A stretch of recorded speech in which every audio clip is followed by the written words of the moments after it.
It is very surprising, and rather amusing, to invalids whose constitution and disease dispose them to other kinds of ill temper, rather than irritability, to perceive how this tendency and no other is set up as a test of temper by persons inexperienced in sickness. There are cases, and they are not few, where an invalid's freedom from irritability of temper is a merit of a very high order indeed. But there are many, perhaps more, where to award praise on this ground is like extolling the sick person for being worthy of trust with untold gold, or for his being never known to game or get drunk. This last, indeed, may, amidst the sinkings of illness with wine and laudanum in the closet, often be actually the greater merit. It is a case in which everything depends on the existence of temptation. Persons suffering under frequent fever or certain kinds of pain or nervous disturbance or afflicted with ill-qualified nurses may be pardoned for almost any degree of irritability, or may be unspeakably meritorious in resisting the tendency, with more or less steadiness. But there are some of us who cannot but smile at compliments on our freedom from irritability, when we feel that we never have the slightest inclination to be cross, nor have the least excuse for being so, while we may be most abasingly aware of other kinds of frailty of temper. To me it appears that we are, for the most part, in greater peril from other faults, because they are less looked for, less discussed and recognized, and we are, therefore, less put upon our guard against them, and also because their consequences are less immediately and obviously detrimental to our own comfort. Besides that, all persons grow up on the lookout for irritability of temper, and therefore are more or less on the watch against it when they come to be ill. It is clear to the idlest and most selfish mind that the whole hope of comfort in the sick room depends on the freedom and cheerfulness of the intercourse held in it. A freedom and cheerfulness forfeited by irritability on the part of the sufferer, necessarily forfeited, even if he were tended by the hands of angels. Children are the brightest, if not the tenderest, angels of the sick room. And the alternative between their coming springing in, not only voluntarily but eagerly, and their being brought, for observance sake, with force and fear, is of itself inducement enough to self-control on the part of the most fretted patient, in the most feverish hour. Even in the middle of the night, when no one is by but the soundly sleeping nurse, the invalid feels admonished to suppress the slightest moan, and he sees in fancy his little friends the next morning, either leaping from their beds at the joyful thought that they may visit him, or asking with awe and gravity whether they must go, and how soon they may come away. It is the sweetest of cordials to the heart of an invalid to learn by chance that children count the days and hours till they may come, and that all their gravity is about having to go away. It is the most refined flattery to let one know it, and the knowledge of it may well be almost a specific against ill temper. And then again, the nurse. It is by no means sufficient for one's comfort that one's nurse should be well qualified, ever so trustworthy and ever so kind. It is necessary, too, that she should be free and happy. There must be no fear in her tread, no reserve in her eye, no management in her voice, no choice in her tidings. There is no ill temper in that jealousy of the invalid's spirit, which requires assurance of being no burden, and no restraint. It is a righteous jealousy, and among the most effectual safeguards against the indulgence of ill humor. That there are disorders, and seasons of illness, which almost compel the forfeiture of the mental and moral freedom and ease of the sick room, is a painful truth. And those who suffer under such irresistible or unresisted irritation are supremely to be compassionated, whether their actual pain of body be more or less. But it is quite as certain that a large number of sufferers are exempt from temptation to this kind of failure, being subject the while to some other, more tolerable, as affecting only or chiefly their own happiness. The very opposite failure to that of irritability, which shows itself in dissatisfaction with others, is no less common, unreasonable dissatisfaction with oneself. This lowering, depraving tendency to self-contempt requires for its establishment as a fault of temper, long protraction or permanence of illness. But when once established, it is as serious a fault of temper as can be entertained.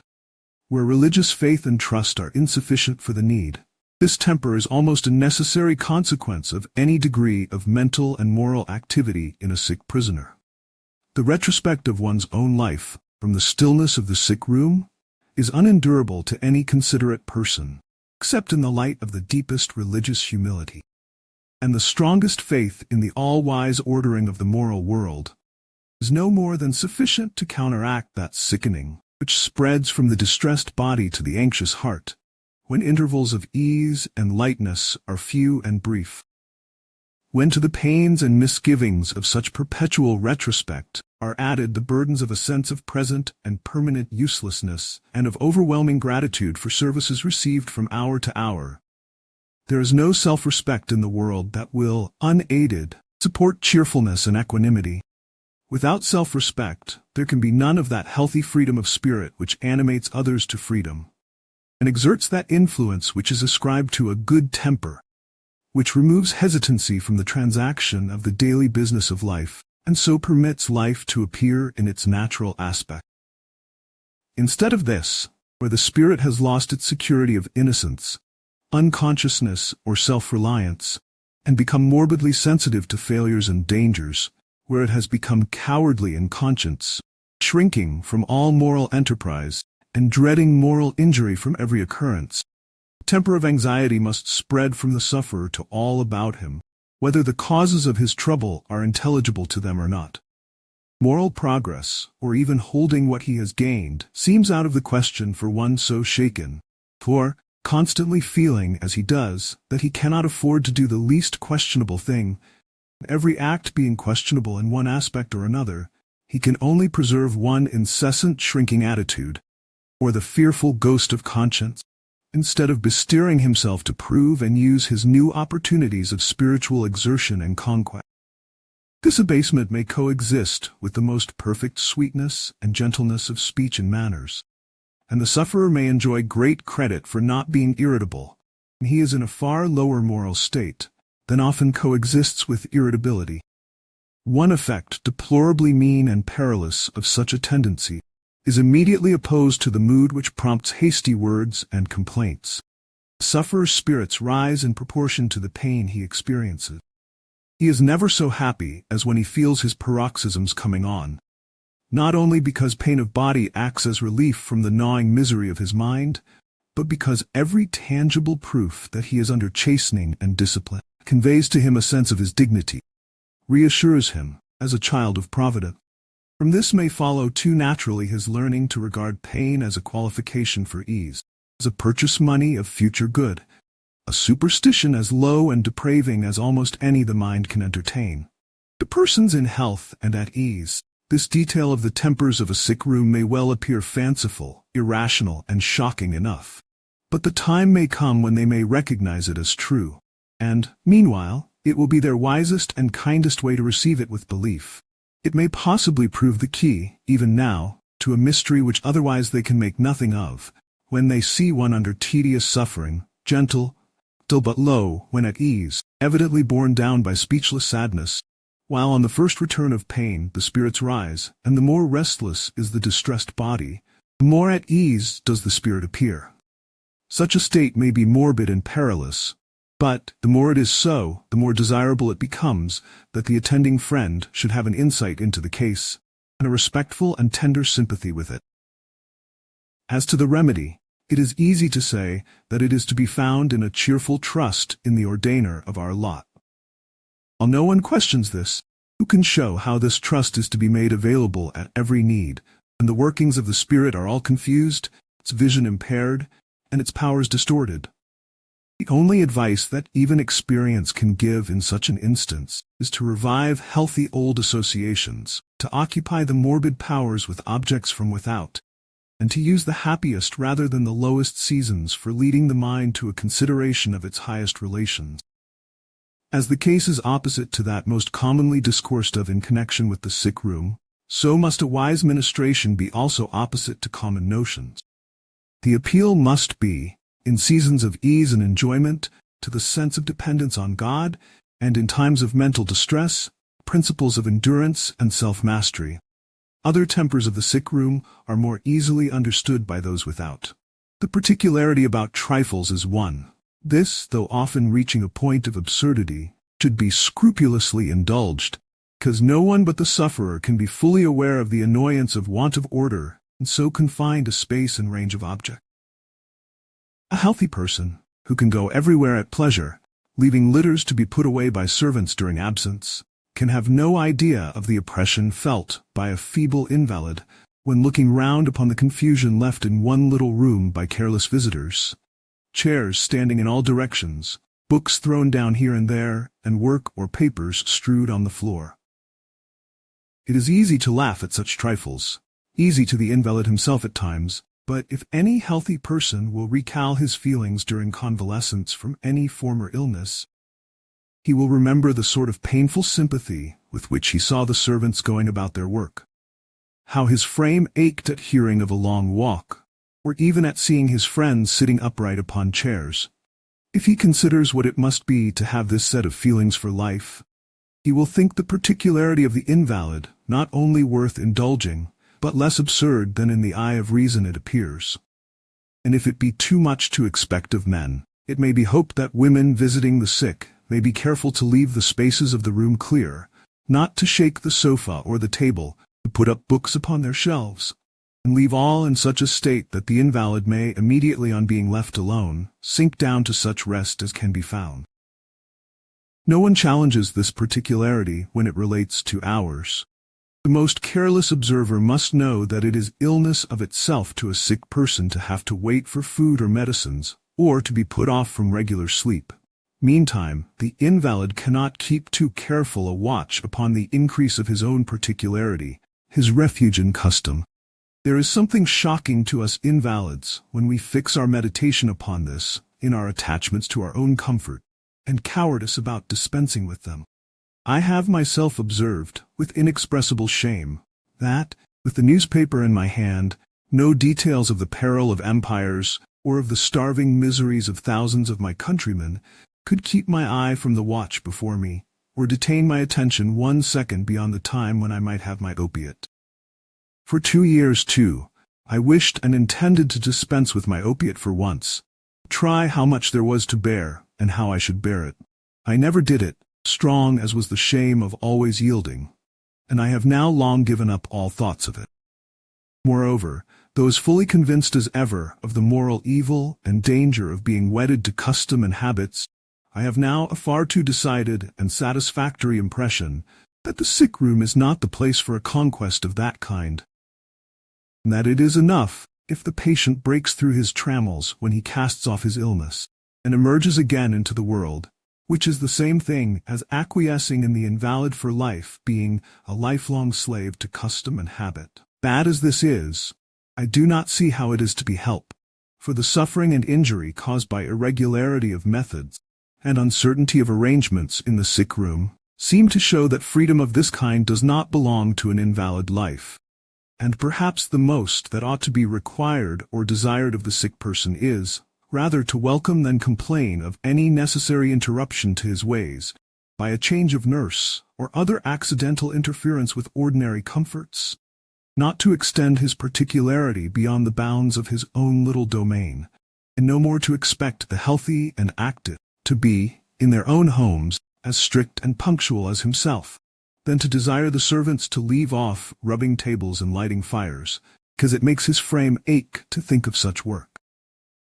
If he can preserve sympathy enough in the impulses of the active abroad, he may hope for indulgence in his particularity. There are other liabilities which may be clear to observers, or easily conceivable when mentioned. I hardly know whether we may allude, under the head of tempers, to the despair which I believe to be universally felt, however discountenant,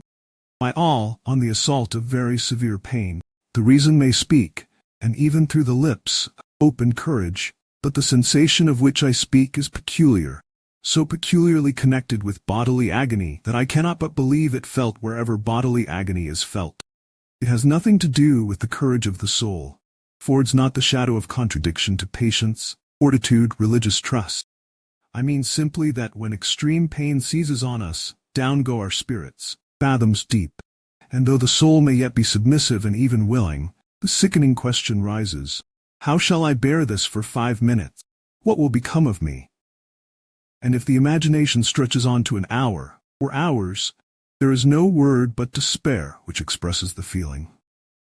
The bystanders can never fully understand this suffering. No, though they may themselves have suffered to extremity. The patient himself, in any interval when devoutly ready to endure again, cannot understand nor believe in his late emotion, or fancy that he'll feel it again. As it is thus peculiar and transient, there could be no use in mentioning it, except for two possibilities: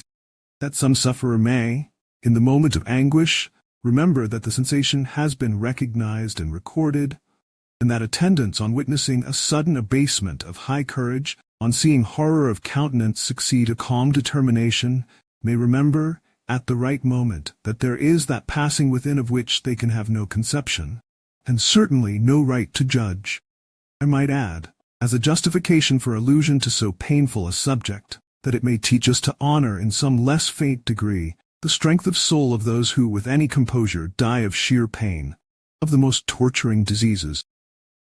If, amidst successive shocks of this despairing sensation, their power of reaction, in the intervals, remains unimpaired, and they retain their spiritual dignities to the end, no degree of admiration can transcend aims. One strong peril to temper, in the case of a permanent invalid, I do not remember to have seen noticed, while, I am sure, none can be more worthy of being guarded against. By our being withdrawn from the disturbing bustles of life in the world, by our leisure for reading and contemplation, various sides of questions, and by our singular opportunities for quiet reflection, we must, almost necessarily, see further than we used to do, and further than many others do on subjects of interest, which involve general principles. Through the post, we hold the best kind of correspondence with the society from which we are withdrawn. We have the opinions of the wise and the impressions of the active transmitted to us, stripped of much of the passion and prejudice in which they would have been presented in conversation. Instead of one newspaper or pamphlet, we now have time to look over several, and can hear all sides. Far removed from the little triumphs or disappointments of the day, which warp the judgments of all men who have hearts to feel, whatever may be their abstract wisdom, endowed with long night hours of wakefulness, when our spirit of humanity is all alive.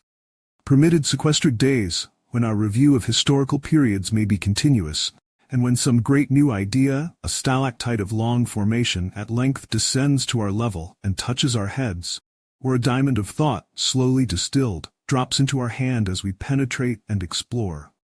When some such gain, the guerdon of our condition, is frequently occurring, cannot be but that, unless we are fools, our judgments of things must be worth something more than formerly. If formerly we associated with our equals, cannot be but that we must now see further than they, on such questions of the time as interest us.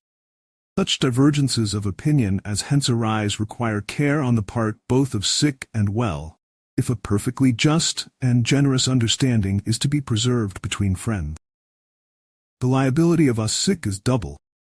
We are in danger of forgetting, amidst the inevitable consciousness of our own improved insight and foresight, that the activities of life have a corrective, as well as a disturbing influence, and that transient incidents and emotions which do not reach us may form real elements of a great question for the week or the year, though lost in our abstract view of it. In this way, our judgment may involve great imperfections which it behooves us to remember all the more, the less we can supply them. A worse liability is that to our tempers of impatience at others not seeing so far as we do. There is something strange, disappointing, and irritating in finding those whom we have always regarded as sensible and clear-headed, holding some expectation which we see to be unreasonable, and offering to our consideration some fallacy or misty notion, whose incorrectness is to us as distinct as a cloud in the sky. While religiously careful not to fret ourselves because of evildoers, being so expressly desired, we are sadly prone to the far worse weakness of fretting ourselves because of mistaken thinkers. We long to send by a carrier pigeon the answer or refutation which seems to us so clear. Post is too slow for us, and if we do not disburden our minds of their weight of wisdom, we are apt to spend the night in reiterating to ourselves our triumphant arguments, in the strongest and most condensed language we can find, till, exhausted by such efforts, At last the thought occurs to us whether truth cannot wait, whether, supposing us ever so right intellectually, we are not morally wrong in our perturbation. This confession looks foolish and humbling enough in black and white, but I cannot escape making it, if, as I intend, I complain of some little injustice on the other hand, sustained by us. Where such divergences of opinion arise, men of activity, and women no less, are apt, whatever may be their abstract respect for closet speculators, and reverence for sequestered sufferers, to speak with regret, or at least with respectful compassion, of the warping influences of seclusion and illness, as particularly illustrated by the case in point. They attribute all differences to these causes, and never doubt that the old agreement would exist by the invalid's views being the same as their own, but for the distorting medium through which the sick are compelled to regard events, or, but for the influence which certain parties have obtained over his mind, by service or sympathy. This may be more or less true in individual cases. Still, it is for the interests of truth and temper, to remind the healthy and busy that the warp may possibly not be all on one side, and the enlightenment on the other, and that there may be influences in the life of the meditative invalid which may render his views more comprehensive, and his judgments more, rather than less, sound than heretofore. If there is any practicable test of this, it must be looked for in his habitual tone of mind and life. Unless this proves perversion or folly, his mind must, in justice, be held as at least as worthy of consideration as at any former season of his. If his fundamental opinions have undergone no change, but rather enlargement with special modifications, they are decidedly worthy of more respect than ever. Thus does my experience moralize for both parties. If, in ordinary life, there is no peace of mind for those whose happiness depends on the good opinion of everybody, much less can there be tranquility of mind in the sick room for such. When we are in the world, our presence breaks down mistaken or slanderous allegations, and we are sure to be seen as we are, and to be rightly understood, by large numbers of persons, by all, indeed, whose opinion is of value to us. But while sequestered in the sick room, we are, in point of reputation, wholly at the mercy of those who speak of us. It is true, most persons are so humane, and those about us are so touched by our affliction, as that the best construction is put on our manners and conduct by the greater number of reporters. But it is strange and fortunate if there be not, among our acquaintance, some intrusive person whom we have to keep at a distance, some meddler whom we have to check, some well-meaning mischief-maker, of impenetrable complacency, who will most affectionately and compassionately report us as sadly changed, unable to value our best friends, or to estimate the most important services. Whether charges like these arise or old misrepresentations reappear, while we are invisible and defenseless, we may be miserable enough, if we let such things trouble us. Those least in danger, as to temper, are persons of note, who have had former experience of the diversities of the world's opinion. They can smile and wait, but it may be easily conceived that such incidents may be trying to invalids who are the subjects of notoriety for the first time, of that sort of notoriety which affliction creates, through the universal sympathy of human hearts. Under so new an experience, the sufferer may feel more vexation by the accidental knowledge of one unjust representation of his state of temper, than cheered by 100 evidences of the esteem and sympathy of those about him. For the evil there is no help, but there are abundant resources against the vexation, the same resources which enable the humble and hoping Christian, whether strong or weak, rich or poor in outward blessings, to go through good or evil, report with a heart tranquil in divine trust, and occupied with human love.